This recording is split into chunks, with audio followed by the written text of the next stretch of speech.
This is Real History with Melissa, and I am Melissa, and today is the 7th of December, 2023.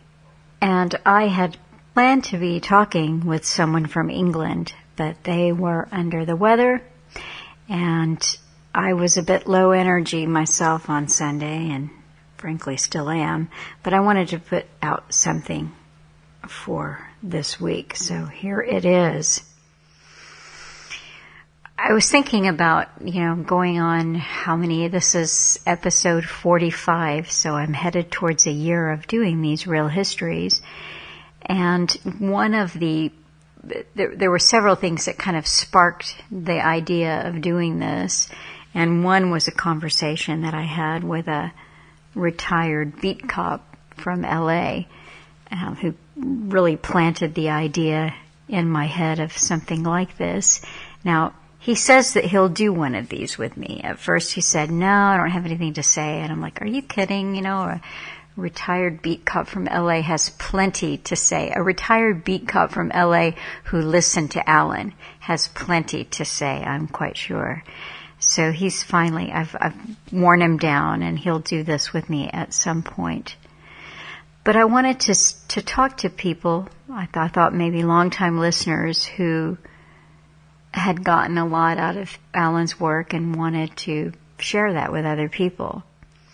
And then as time went on, I realized I want to talk to other people. I want to talk to people who have just come to the information. And there's a woman she's unfortunately had a death in the family, and that's kept her occupied, but she's newer to the work of Alan and a lovely lady, and I think there's something to be learned from listening to anybody talk, frankly. She says, oh, well, I'm brand new, I don't know that much, I'm just studying, I'm so far behind. And anyone who, for whatever reason, comes to that point in their life where they break with seeing things the way that we're supposed to be seeing them, they break through the illusions, has something to say that I think is useful for people to hear. So that was sort of the inception, but one thing that I didn't think about that has been a consistent comment from people is how much they appreciate the sense of connection that they have to other people out there who are listening. A lot of people say, I've been listening to Alan's work for years. I've listened to his talks, and I've always felt that I was alone. There was nobody in my family and my circle of friends and my community that I could even think about presenting his work to. So that feeling that they're not alone, that they're connected, has been an important part of this, and I feel good about that. I'll get emails from people that want me to bring back, how is Michael in Sweden? We want to hear from him again. Or Adam, which we just did get a chance to hear from him again. And they've made these digital relationships that I think are more real than the kinds of silly connections people make when they follow an influencer, for instance. We want to hear people's ups and downs and how they're doing. And so I will let you know that I heard from Darin in South Africa recently. And he let me know that thanks to some of the donations that came in from people who were listening to Real History, and I will say, in particular, there was one young listener in Canada who just made it his responsibility. If Petrus Back-A-Buddy goal is not met by September the 19th, I will complete it. And he did. And so I wanted to let you know that Petrus has been able to buy a little minivan with the money that came in on that Back-A-Buddy.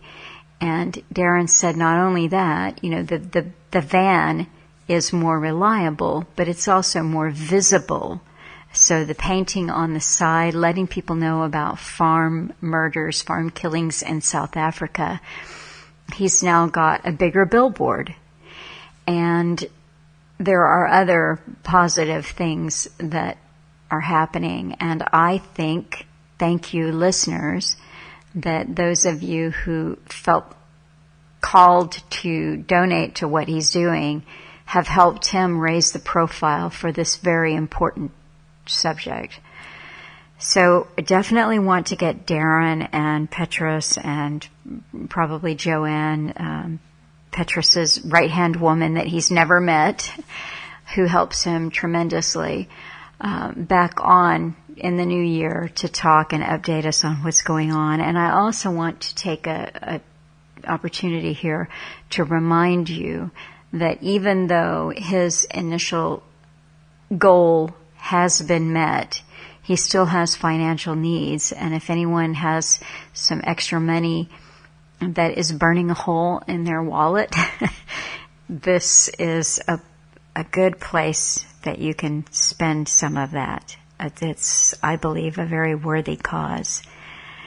So that is another thing. I had no idea when I started that this format would bring attention to serious stories in which we all, as listeners hearing about them, could make a difference in the direction that those stories unfold.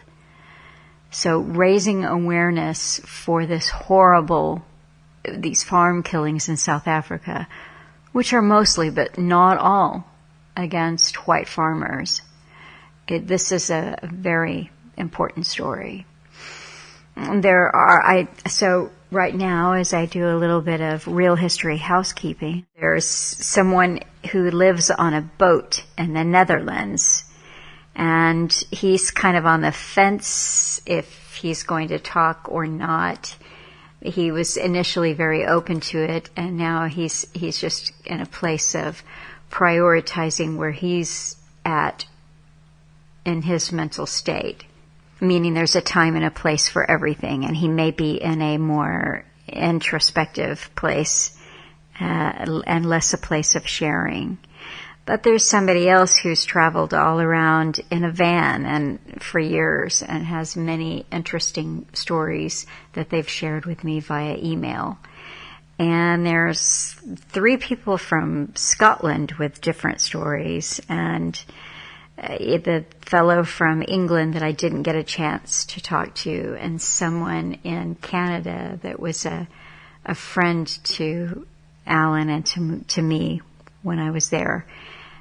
And, he actually helped dig up the well when the well broke and had to be replaced. And so lots of stories left to tell, I think.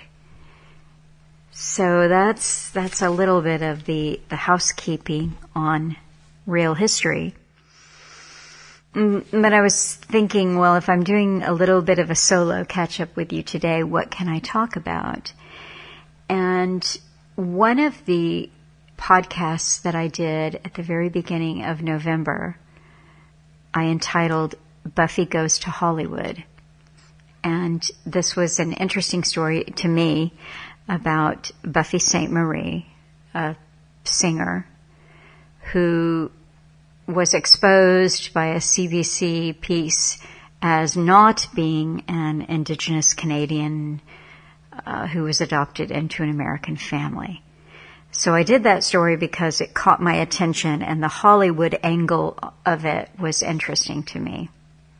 Well, what surprised me about that episode was that it took off. It became far and away, by several thousands, the most popular podcast that I had put out, and I was a bit mystified by that. But then I realized, okay, this is a popular culture story that has been in the mainstream, and so people are finding it who have never heard of me, they've never heard of Alan Watt, they've never heard of Cutting Through the Matrix, but they're looking for all things related to Buffy Sainte-Marie. So I had a lot of interesting feedback, some positive, some not so positive. Then I didn't pay a lot of attention to it, mostly because I just don't have time to read every little thing that gets forwarded to me about it. But the other day, I got a series of comments that just came in, boom, boom, boom, one after the other, from someone who was clearly in the middle of watching the video. And they were a little outraged with me, quite upset, I would say. And they seemed to stop watching the video to send a comment and then watch a little bit more and send another comment. And the gist of it was, this was a person who said that they were Indian. I'm not sure if they were Canadian or American, but they were Indian. And this was a CBC hit piece on Buffy Sainte-Marie. And the 60 scoop wasn't really the 60 scoop. It went way back, so she could have been scooped up. And these birth certificates could be made up. This could have all been played with, et cetera, et cetera. So they were very defensive of Buffy. And they made several points which conflicted with each other, which I understood because they were writing it in a very emotional state. So they'd say one thing and then sort of contradict it in the very next thing that they typed. One thing they said was that it wasn't shocking at all that Buffy would hug her brother on the runway and have a long conversation with him, even if she had alleged that, would allege later that he had sexually abused her, because she was caught off guard in that situation. And then they, defended the idea that she could have been a 60 scoop baby because, as I said, they were he said they were scooping back in the 40s. And then they said, and it doesn't really matter anyway because the Cree family that adopted her stand by her, and that makes her Cree. And on and on and on they went.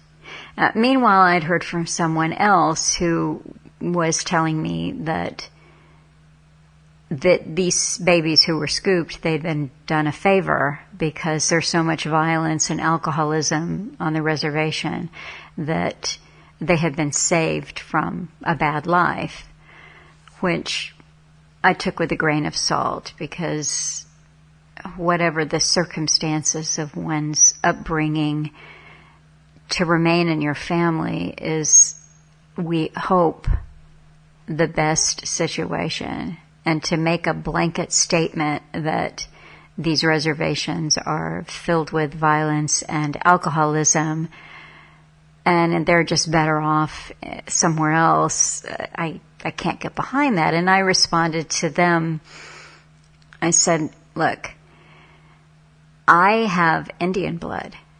I'm not even sure that story would have been that interesting to me, or would have noticed it if I didn't come from this background of having enough of it so that a branch of my family strongly identifies with their tribal background.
Reflections of my youth.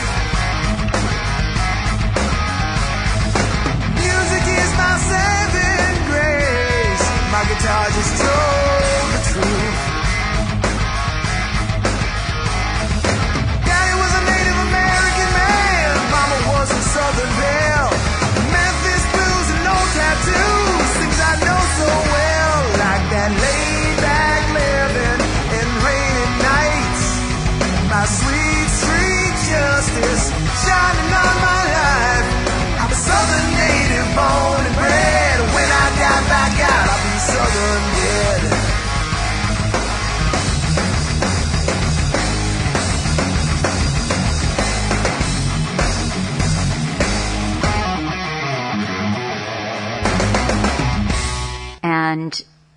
one of my uncles was the chief of the tribe that got together for huge multi-state powwows. So I have been exposed to the good parts of that culture in America, and I have also seen, I haven't lived it, but I have seen what happens when a conquered people are put in what they call reservations, and the depression and isolation and sense of alienation that can breed things like alcoholism. So I simply said to that person, if you bring me a native that claims that they were scooped and that they're grateful that they were scooped out of that environment and raised by a Caucasian family somewhere, that story might interest me, but, only if it's a personal, verifiable story do I find that even remotely interesting. But the other thing going into this, my own experience, is that my family, my siblings, had enough native blood in us that when some minerals were found on tribal lands, the government sent out a notice to everyone, we have found these minerals on your tribal land, and we are now sending you money. And when we were really young children, we just thought that was the coolest thing. My parents had no emotional connection to the fact that they had Indian heritage. That was not part of my day-to-day living. I mean, yes, we knew about, we go to visit my mother's father, and he was always finding arrowheads on his land and digging, and there were parts of the family, my mother's father and some of her brothers, who were very into this heritage. But myself and my family, my immediate family, we didn't have that experience. But we did have the experience as children of getting money from the government because minerals had been found on our tribal lands. And what we did with the money, at one point, there were only a few payments, I think maybe 4 over the years of our childhood. And what we were able to do with that money was to help my father buy a beautiful grand piano for my mother, who is a very accomplished musician, pianist and organist, a piano that is still in the family. So that's what we did with the money. But then when it came time, to go to university, there was not enough Indian blood in our family at this level, down through the generations, that we could go to the government and say, well, we're Indians, so we want some help with our college tuition. That wasn't, so what I'm saying is the government knows very well who you are, where you are, and how much Indian blood they deem that you have before they give you money. And if they do give you money, it might, mineral rights is one thing, but funding your university experience is another thing altogether. So those are some of my own personal background for going into the story. But this person was just outraged, and they were outraged that I called, that I referred to her as Indigenous. And I get it, that I hate that word. We didn't use that word, everything is political correctness. When I grew up, we had Indian blood, and we knew our tribes, and I'm not going to share that with you, not today, but I know the tribe that I come from. And it's monitored. It's known. It's known to the government. So with that background, the story was interesting. So I do understand. We called them Indians when we were growing up. we said, we are Indian. We might say, once we were told, well, Indians are people who come from India, or, well, then we might say, oh, we're Native American. We have Native American blood. But we didn't do that much. It was just, we're Indian. We have Indian blood in us. So the word indigenous is just weird. When I hear the word indigenous, I think of a plant that has always grown in a certain area. For it to be applied to people, I don't know, it's kind of weird, but that's what they do. I went along with it, and that I didn't make a big issue of indigenous. I just referred to her as someone who had claimed indigenous blood. Anyway, I really got slammed. And the point was not to defend myself against the slamming. It's just that before I got this series of comments from him, I had stumbled on another follow-up story that came out. I don't really remember the date of it right now, but it was probably a couple of weeks ago. And I thought, oh, well, if I talk about that, this would be a good title for this episode. So here it is. This is the title of an article I stumbled on. Buffy Sainte-Marie may not be native, but she could be Jewish. And then I decided against using that as a title of an episode, and here is why. I'm not doing this podcast or these talks or these conversations with people so that they become, really super popular and, oh, that was my biggest episode to date, because what it brings in are people that have never heard of Alan. They have no concept that they are living in a matrix, a artificial construct that they call reality. One of the other outrages, he was just absolutely outraged with me because I had made a comparison between the material world, Madonna, and George Harrison having a similar title. George Harrison had the same agent, or was connected, did a photo shoot at Buffy Sainte-Marie's agent's house. So I was just making a connection that Hollywood gives ideas to people, gives themes, they just recycle them. So you've got George Harrison coming up with this, and then 10 or 15 years later, Madonna comes out with a different spin on the same title. It could be a completely different theme, but that's how Hollywood works. It's just recycling of concepts and people. So this person was just outraged that I would dare to compare Madonna to George Harrison, which I didn't really do. But anyway, they said Buffy never did any of that. She's being raked over the coals over nonsense. I've said a lot more about this on the other video here. They blah blah blah. Comparing the material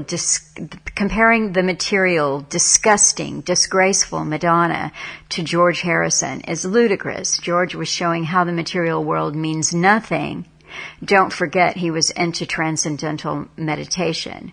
Madonna is a foul-mouthed, disgusting creature of Satan's realm. She's sacrilegious and anti-American. Okay, so that is his opinion there on that comparison that I made.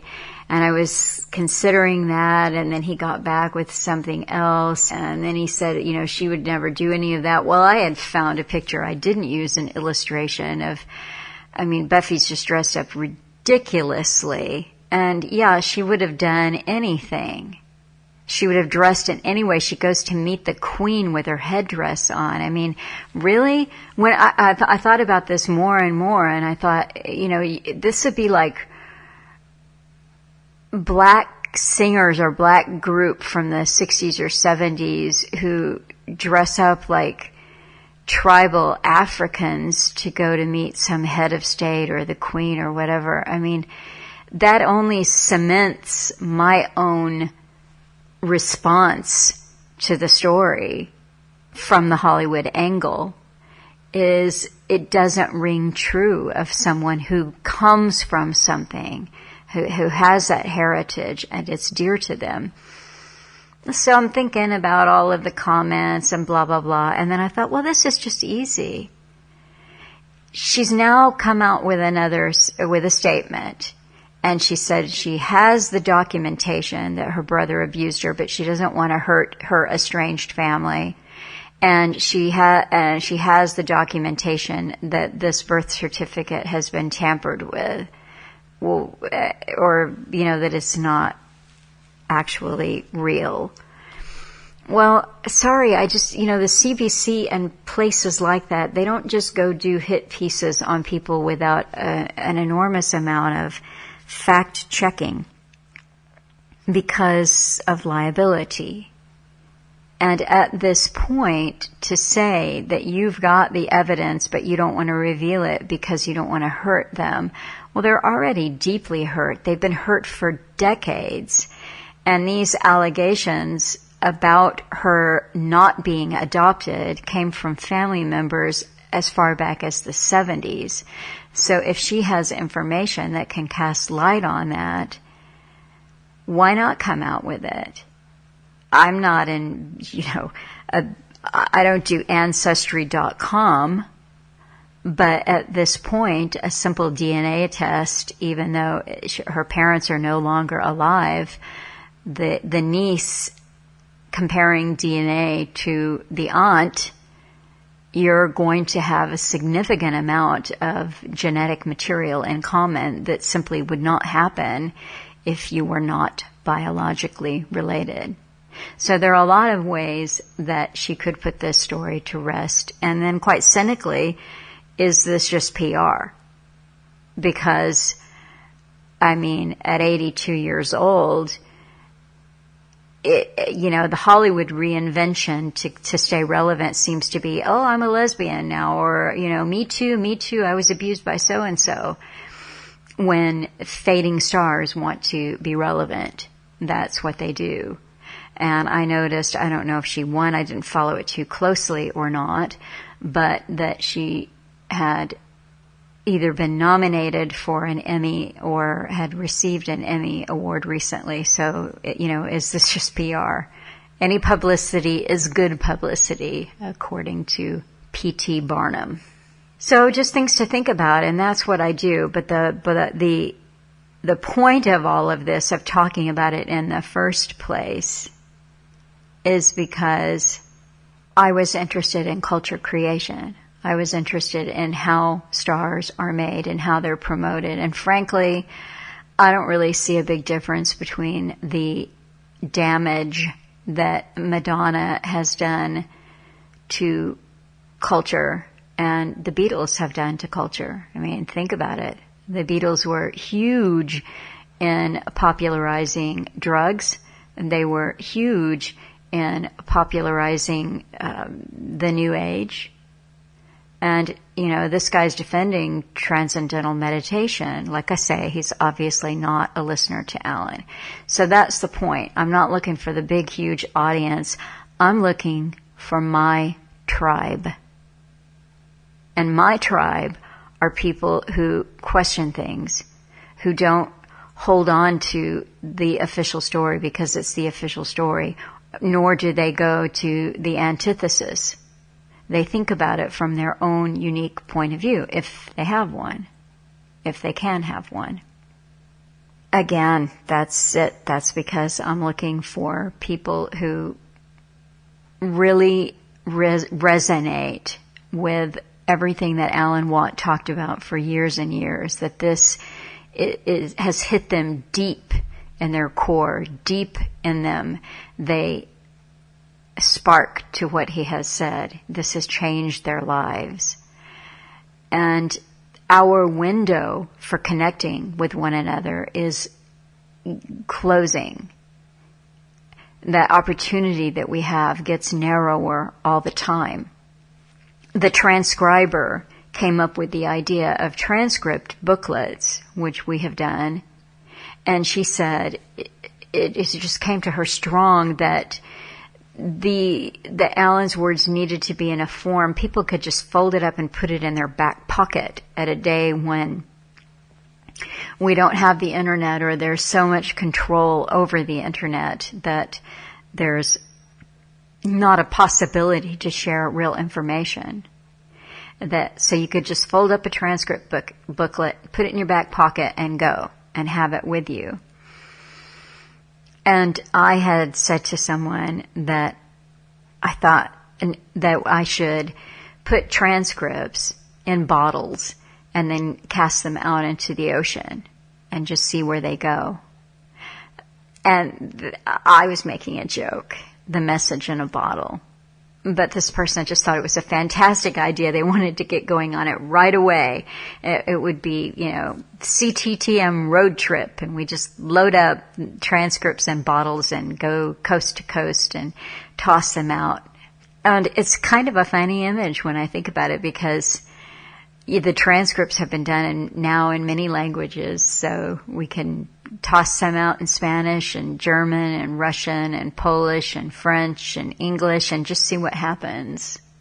And then I was thinking, well, so far into the future, you know how they show on Star Trek, you've got the translator because, nobody speaks the old languages anymore, and somehow these universal translators, what is that, AI? They just recognize what you're saying and they can instantly translate it. So I won't have that I can include with my message in the bottle. But then I thought about it this morning and I thought, well, that mind that is keen to question everything and that wants answers, that seeks truth, maybe there's something there that even transcends language. So when they're reading something that's an alien language, it's true. And it's on paper. And maybe there's enough truth on paper that they can somehow spiritually have it universally translated into their head. So all of this is a fantastical joke, there's only so much time in the day, and I don't foresee stuffing transcripts into bottles and driving coast to coast. But it's a lovely idea to think that truth, as we've not seen in our lifetime, as we've not heard in our lifetime, that was given to us by Allen, is something that could be disseminated in such a way that no matter what happened to the internet, that down through time, one person to another, is it just the oral tradition? I remember my father said that he listened to somebody named, is it like that? And what humanity will be left, because we are really in a pickle right now. So that's it. I'm looking for tribe. I'm not looking for fame or infamy or popularity, but my tribe. I want to say here that I am going to have a little addendum that will be for some channels, but not all channels. So I will complete my thought and have that addendum momentarily. But for all of you who have been listening for the past 44, now 45 episodes of Real History, I thank you. I'm in a challenging time myself right now, and I'm not sure how regular I can be with these in the month of December. And so stick with me. There's one thing that I simply will not drop the ball on or take a vacation unless I'm, like in traction with no use of my limbs. And even then I'd find some kind of dictation. Oh, it's got to, this must go on to put the redux up every single Sunday. Must happen. It just is, it's my own personal must be.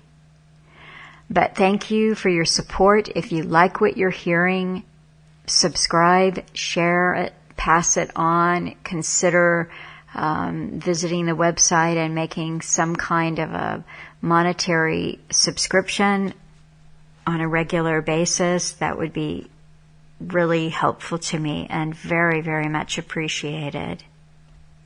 Before I tack on my addendum, now that I've wrapped up all the housekeeping for Real History, I want to share with you just a little bit of the article of how this almost got the title, Buffy Sainte-Marie may not be native, but she could be Jewish.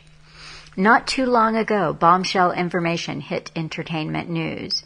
According to an article in the New York Post, November 17, 2023, Buffy Sainte-Marie, icon of Native American accomplishment and pride, was found out to be a fraud.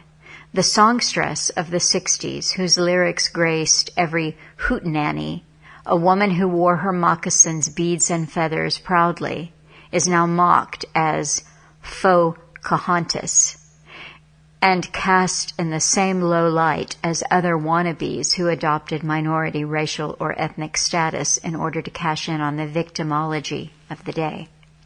Thanks to the diligence of freelance reporter Jacqueline Keeler, it became clear that Ms. Sainte-Marie had reinvented herself as an Indigenous Native American born in Canada on the Peopock Cree Reservation who was later adopted by an American family in Massachusetts.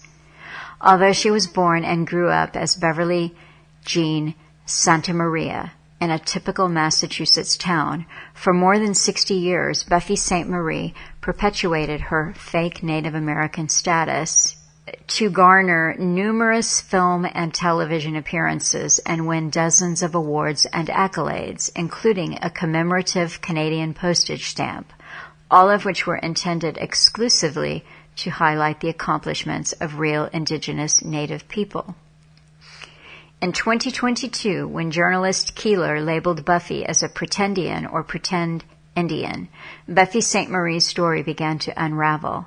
That's when Ms. Keeler, a Native American herself, discovered Sainte-Marie's original birth certificate, which effectively debunked the myth that Ms. Sainte-Marie, 82, had been born on a Canadian reservation and that she had been adopted. Buffy, named Beverly Jean, was actually born into her Italian-American Santa Maria family. Disgraced? Yes. Confused? Could be.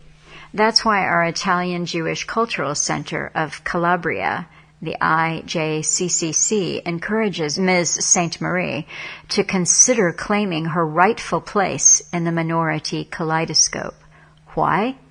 Given what we know about the Spanish Inquisition and its history, our staff can say with near certainty that Buffy's original Italian surname, Santa Maria, is an invented converso surname that has verifiable Jewish roots.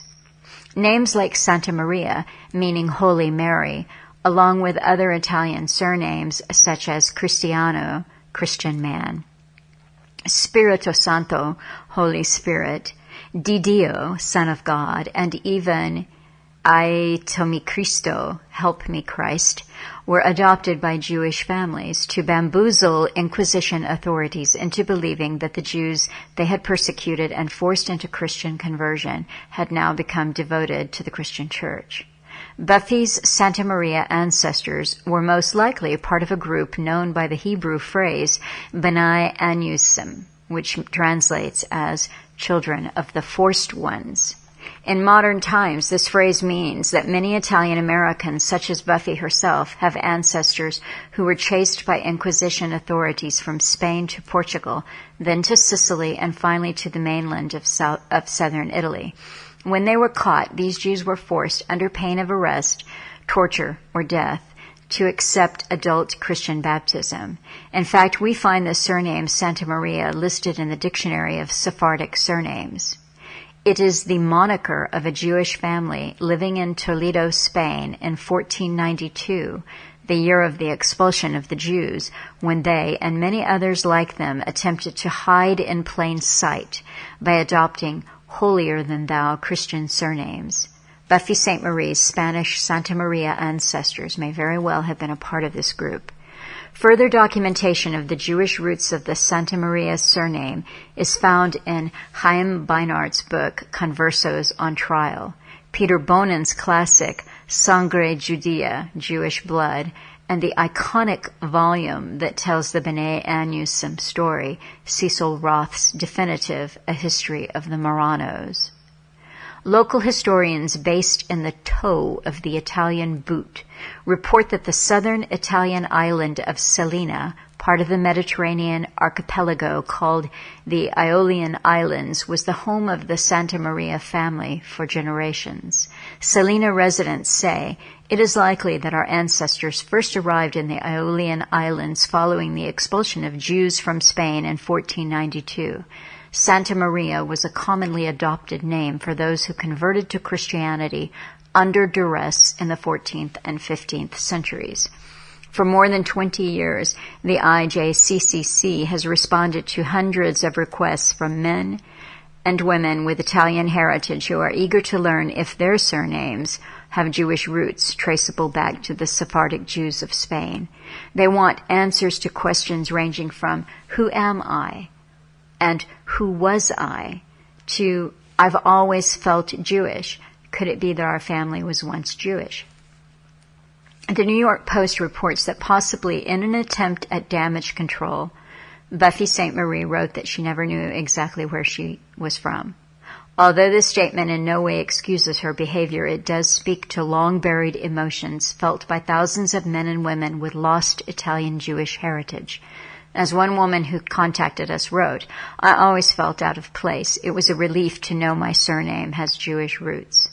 Possibly Buffy Sainte-Marie could feel that same sense of relief by coming clean regarding her lack of Native American heritage. Even at 82, Buffy, aka Beverly Santamaria, could embark on a new journey, discovering and embracing her Italian Jewish roots. And this article was written by Rabbi Barbara Aiello, the first woman and first non-Orthodox rabbi in Italy.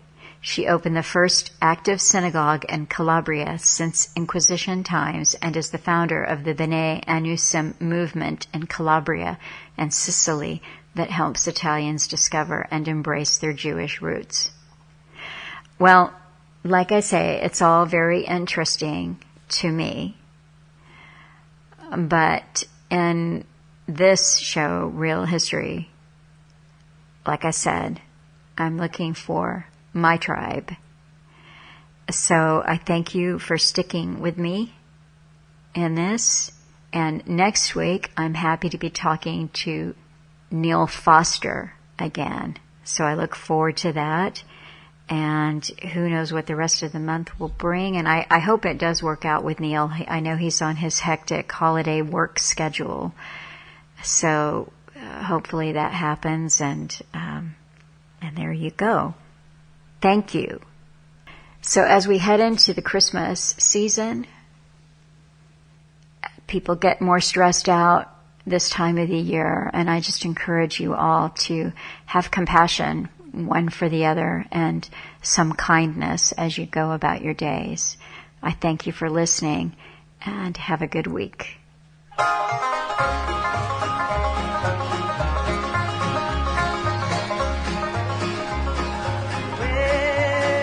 I've got something that the world didn't